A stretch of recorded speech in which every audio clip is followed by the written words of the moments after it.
আলহামদুলিল্লাহ আজকে আমরা আছি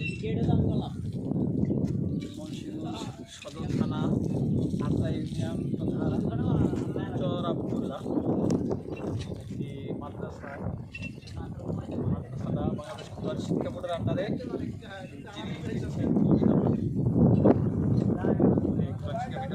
আন্ডারে মাদ্রাসাটা একবারে লিখিতভাবে দিয়ে দিবে। সেই মাদ্রাসাটা আজকে আমরা পরিদর্শনে আসছি। আমাদের সাথে আছে ইসলামী আন্দোলন বাংলাদেশ জেলা শাখার জয়েন্ট সেক্রেটারি সানাউল্লাহ কাসিম সাহেব, মোহতামিম মার্কাজুল কারিম মুন্সিগঞ্জ। দেখি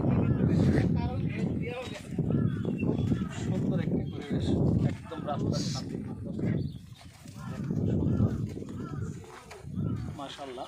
এগুলো গেট মাদ্রাসা না, পানি খাইতে চাইলেন গেট এমন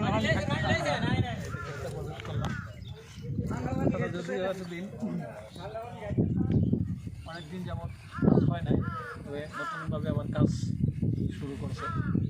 যিনি মাদ্রাসাটা দিবেন উনি এলো মাদ্রাসা। এই সাইডটা বাউন্ডারিও দেওয়া আছে, মাটি দিয়ে সবাই দোয়া করবেন। বাংলাদেশ কোরআন শিক্ষা বোর্ডের আন্ডারে এই মাদ্রাসাটা যেহেতু পরিচালনা হবে, আলহামদুলিল্লাহ এই মাদ্রাসা একদিন আগে হয়তো একটু সময় লাগবে, তবে মাদ্রাসাটা যেন আল্লাহ দরবারে কবুল হয়। বাংলাদেশ কোরআন শিক্ষা বোর্ডের আন্ডারে মোটামুটি আপনারা জানেন প্রায় 15,000 মাদ্রাসা বাংলাদেশে হয়েছে। এটা তো এই 2-1 দিনের ভিতরে কোরআন শিক্ষা বোর্ডের আন্ডারে দেওয়া হবে। আশা করি আল্লাহর মধ্যে আরও একটা যোগ হইল, এভাবে আরও যোগ হইতেই থাকবে।